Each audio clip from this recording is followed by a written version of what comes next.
Hey, this is Steven Platinum, your friend in wrestling with Platinum versus Impact Wrestling from January 12th, 2021. There's good news and there's bad news. The good news is they're actually running regular shows. The bad news is the show isn't great, but it is a go-home show for Hard to Kill, their pay-per-view this Saturday.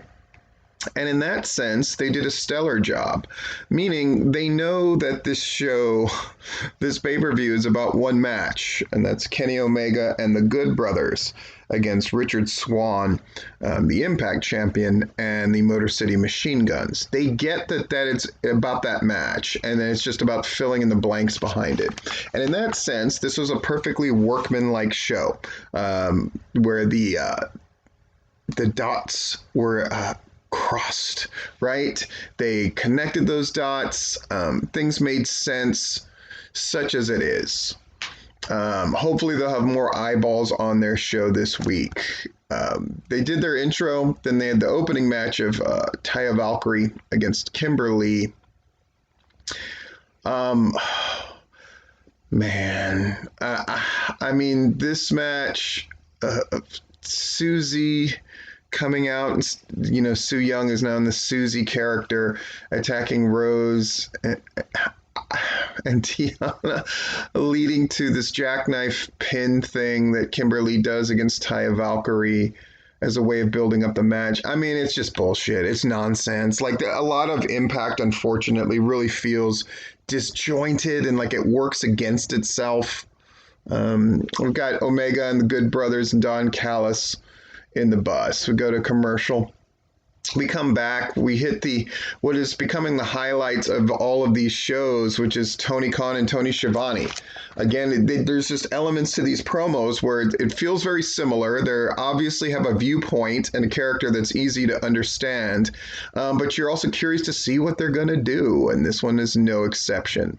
So they promote their New Year's show, the second one that's happening tonight, actually. And it's just stellar stuff. They promote that show at length, right? Serena Deeb and Tay Conti for the NWA title. The Elite is going to be in action. Right, we got FTR against the Jurassic Express. We got Brittany on the waiting room. They're going to do it on Dynamite because they're going to have Cody Rhodes as a guest for Britt Baker. Chuck against Miro. If Miro wins, Chuck has to be his young boy. The Inner Circle is going to talk about their New Year's resolutions, which should be ridiculous. And the main event is Darby Allin against Brian Cage. Tony Khan and Tony Schiavone have a brief discussion about how Brian Cage was in Impact. Cool. Match number 2 is Chris Bay and Raju against Manic and Suicide. There's all this inside baseball shit about isn't this one guy Suicide? Is he the current version of Suicide? I mean, you get what I'm saying. I mean, who gives a fuck? But Chris Bay wins, which I'm happy about. I tend to like Chris Bay, so that part is good. Taya Valkyrie and Rosemary are talking to each other, and Rosemary's saying she doesn't need help with her match, though it's nice of Taya to offer because she has a backup plan. Yay, Rosemary. So in the third match, the best thing that happens, the ref ejecting everybody on the outside of the ring. Eric Young and Joe are with Diener, who's now bald and serious looking, and Dreamer gets Rhino and cousin Jack, ejected.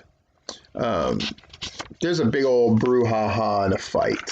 Who wins, who loses, who cares? That's the problem with most of these Impact matches, especially in this go-home show. Do the winner and losers really matter at the end of the day?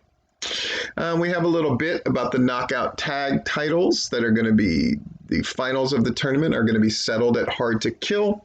That's cool. Match number 4. We have a lot of promo nonsense that happens before this, and I just wrote down promo nonsense because, again, the point of the promo is to sell things, and I don't think they're doing it.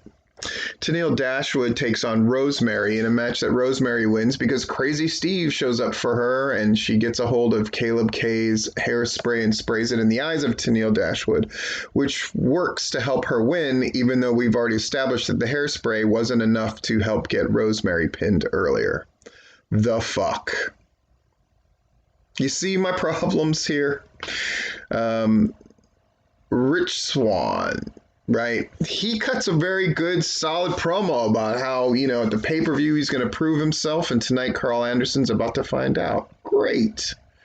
Good stuff, and a good look for Rich Swann. Match number 5, Moose, who's still described as the TNA champion, even though it's apparently a thing he's doing as a heel where he's holding the old title, but they still acknowledge him as TNA champion, even though that's not really a thing.